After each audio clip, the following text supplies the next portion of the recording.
Hello and welcome to With Wellner Anderson. This is the network where we talk about financial, we talk about history, we talk about business things in simple terms. We're on the subject of the history of gentrification. Let me make it clear. This video essay is not about the gentrified Portland, Oregon area. The video is about how that happened. So once you do watch the video and you look for videos that are specifically geared to what is going on in Portland, you can understand how they got there. Okay. What is gentrification? Gentrification is when one class of people replace another class, typically for economic reasons. It comes from the word gentry, which is an old French term. And it was coined in 1964 by a lady named Ruth Glass when she was hired to do a study in London on gentrification. That's where the term came from. The tools that you use for gentrification are basic. One is called redlining. Redlining is where they literally had maps and they drew up areas in the 30s and decided which areas would get finance and which areas would not get financed. That had a tremendous impact on the loans that were issued. Reduction of services is another tool that's used to gentrify. It's obvious. Poor education, public safety, food deserts, pharmacy deserts, healthcare deserts. Another one, and this is interesting, called restrictive covenants. If you own a home, it is possible in your title that there's a restrictive covenant. And restrictive covenants tell who the land or the property can be sold to and who it cannot be. In 1926, I believe in Oregon is when that process began to stop or slow down.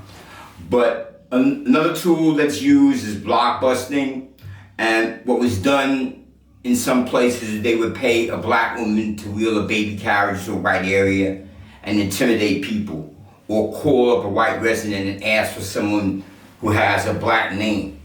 Rising crime is a tool. There's the rent gap theory where it makes more sense for a homeowner or a landlord to abandon the property than to keep it. There are tax abatements for developers. There is slum clearance, and there's urban renewal. Early Portland, Oregon area became established around 1854. Now, this is interesting. The largest land gift in Manifest Destiny moving west was not the land grant of 1862. It was the Oregon Donation Land Act. 2.5 million acres were allotted to people if they went to Oregon and built their homes there. It was estimated that there was about 320 acres per family that they got. Please note, this blacks and interesting enough Hawaiians were excluded from taking advantage of that. Later on, the Oregon Trail came. That made Oregon open to railroads to compete against that. And the large Chinese population came in from China to work the railroads. At that time, there weren't that many blacks that came up, but the ones that were there were mainly maids and butlers. But one thing to notice is in Oregon, they had an act where they did not even let blacks into the state, and they could not own any land. They could not vote. So they did not let black people into the state unless you were a servant. The California Gold Rush, the Oregon Gold Rush, brought people to Oregon. Portland became a major shipping area for people, and for businesses because they had huge deep water ports. The Chinese, again, worked on the railroad. There were Japanese workers that came in the 1890s to work on farms and things of that nature. The early population of Oregon, of Portland, was Polish, German, Chinese, and Irish, Japanese, and Chinese. The Irish started coming over after the potato famine in 1840. Germans came over for political freedom. Oregon was now in place. I should say Portland was now in place. And I'm saying Oregon because I'm talking about the greater Portland area. In 1864, the Federal Lands Act came, and that allowed Manifest Destiny. There was the Morrill Act in 1862, which built schools for whites as they moved west. And the Chinese Exclusion Act came along in 1882, where they actually limited the amount of Chinese that come into the country. That lasted for 10 years. In 1890, the Japanese built what was known as the Japtown. The Portland population in 1884 was about 32,000, but by 1915, it was almost 250,000. Immigration from Europe, the Great Depression, the problem was throughout the country, that there was not enough housing built to accommodate the people. In 1936, the 30-year mortgage under the FHA rule came into place, and I should say a wave of the Great Migration from the South started heading north during World War II. One of the largest projects built probably in U.S. history was the Kaiser shipyards, which brought hundreds of thousands of people to Portland to work there. There were 5 shipyards on the Pacific, and the Portland one was one of the most important. And they had brought a great sum of individuals from the South and Black South north to Portland. In one of the problems, as I said before, that Harry Truman had was he did not have enough housing to support all these people coming to Portland. And this was rampant throughout the country. But in Portland, there was a place called Vanport. Vanport, to my recollection, is the largest project ever built by the United States government. When I say project, I'm saying a housing project. It was built in 110 days and housed over 40,000 people. It was built as temporary housing. Now, the unique thing about Vanport is, and I'll verify, let me jump ahead. In 1948, there was a flood that destroyed the entire town, and Vanport itself was the second largest city in Oregon. I have seen pictures of white and black people helping each other in this flood. Vanport, from what I can gather, was a mixed community, and they all got along fairly well.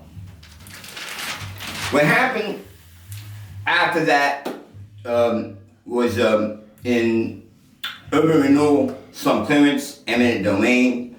But an unusual thing happened during World War II with the invasion of Pearl Harbor, the Japanese internment camps. The Japanese citizens that lived in the United States, mainly on the West Coast, had all their property seized. They had 6 days to sell everything they owned. And they were moved into camps that could rival the Southern poverty places in the South. I'm talking about people who own businesses, people on farms. They had 6 days to move. And they moved out. At the end of the war, they returned, and most of them found that everything they had was gone.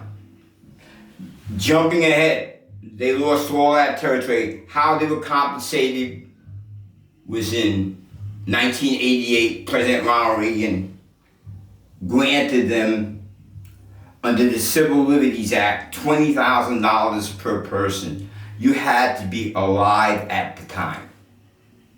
So that means anyone who was put in that camp that died before 1988 got nothing. They got $20,000 per person for properties that were stolen from them that were worth much more than that. But it wasn't about that to the Japanese. The Japanese just wanted their names instated as American people. Lack of housing continued.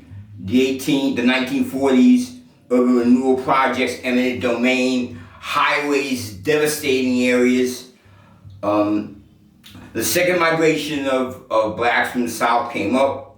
The National Defense and Highway Act under President Eisenhower devastated some areas through transit-oriented gentrification in Portland. White flight began, drug use in the 70s, total disaster. In 2008, the financial crisis did not bode well in Portland. A lot of people, particularly black people, found themselves locked up into adjustable subprime loans and lost their property. And by COVID, the story was over. Albina was an area in Portland where blacks seemed to go after Vanport was destroyed. And from the 40s on, they tried to rebuild a culture there. Now the area is being gentrified. And Portland itself and its area is one of the most gentrified places in the United States. I would suggest you look at a film called The Northeast Passage, which is an excellent film that gives you an indication of what Portland was like. I'd like to thank you for your time. You need to hit that subscribe button. You need to hear more. And thank you and have a great day. Bye.